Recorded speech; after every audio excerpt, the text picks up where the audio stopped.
Well, welcome everyone to my second quarter 2018 market overview.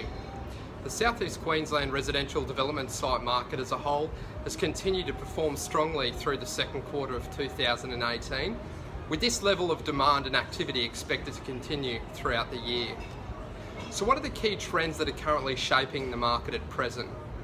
There is very strong demand for land subdivision opportunities throughout Southeast Queensland, particularly for those sites with approvals capable of being delivered to the market in the short term. The value divide between Southeast Queensland and southern property markets is driving strong inquiry and investment to Southeast Queensland. Building on this, we are experiencing strong appetite from interstate development groups in the land market, and particularly from those groups from Melbourne. Most of these same groups are generally seeking opportunities of scale, i.e. 200 lots plus, and that will provide strong rates of sale. We're still experiencing strong appetite for well-located townhouse sites in Southeast Queensland's major markets, generally suited though to the owner-occupier market.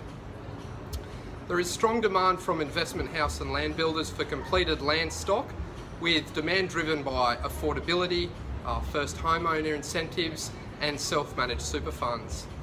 There is, however, some anecdotal market feedback in the investment housing space that rates of sale have slowed slightly through the first two quarters of 2018.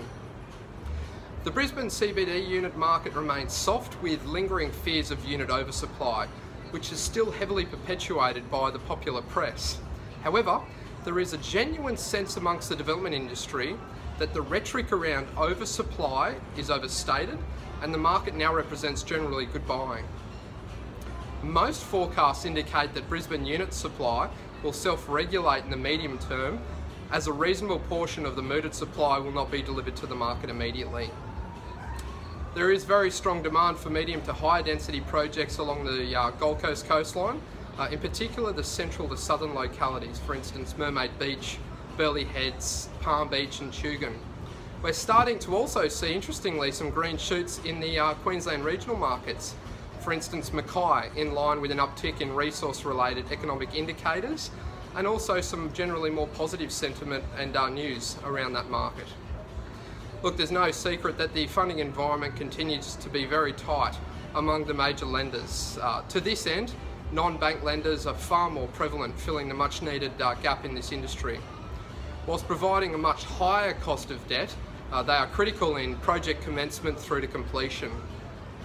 Property fragmentation, environmental issues and provision of infrastructure remain the largest impediment to availability of new greenfield opportunities throughout Southeast Queensland.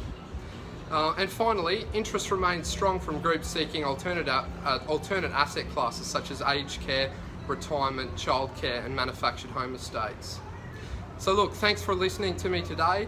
For a general discussion about the market or your asset, please feel free to contact me at any stage. Cheers.